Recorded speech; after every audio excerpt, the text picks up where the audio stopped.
Inilagay ng Magnolia ang kanilang sunod-sunod na panalo sa linya, upang muling ipagpatuloy ang kampanya nito sa PBA 49th Season Philippine Cup, laban sa reigning champion Meralco ngayon Miyerkules. Ang Hotshots ay papasok sa laro na may 5-0 win-loss record, at 10 araw na pahinga mula sa kanilang tagumpay laban sa Terra Firma noong May 4. Ang Magnolia ay talagang nakakuha ng karagdagang 3 araw, para maghanda dahil ang orihinal na schedule, ay nakaharap nila ang kasalukuyang second placer na NLEX noong May 11. Ang schedule ay binago kalaunan upang bigyang daan ang paglahok ng Meralco Bolts, sa Basketball Champions League Asia. Ironically, nakuha ng Hotshots ang Bolts sa kanilang susunod na outang.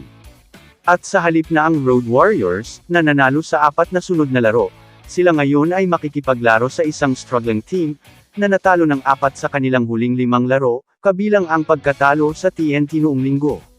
Tiyak na malayo iyon sa isipan ni Magnolia coach Chito Victorero, dahil nananatili silang grounded sa kanilang impresibong unbeaten start sa Philippine Cup, dahil wala pa itong nakakamit ngayong season lalo na pagkatapos ng maagang paglabas, sa playoff sa huling 2 conference.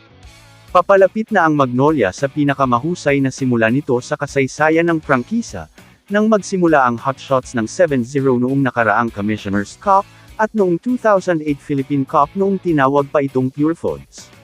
Malaki ang naging pagkakaiba ni Xavier Lucero para sa Hotshots ngayong kumperensya, na may average na team best na 20 puntos bawat laro, ngunit kinikilala din na ang pagpasok sa anumang laro, nang walang wastong saloobin ay mamamatay para sa squad. Ang pagsisimula ng walang talo ay maganda, ngunit hindi mahalaga para sa Magnolia kung hindi nito matatapos ang kumperensya ng malakas. Nanatiling grounded si Victorero sa pagharap ng walang talo na Magnolia sa Meralco. Alam ni Coach Chito na malayo pa ang mararating para sa kampanya ng Hotshots. Kamusta mga idol? Sports Zone PH para sa sports news and update.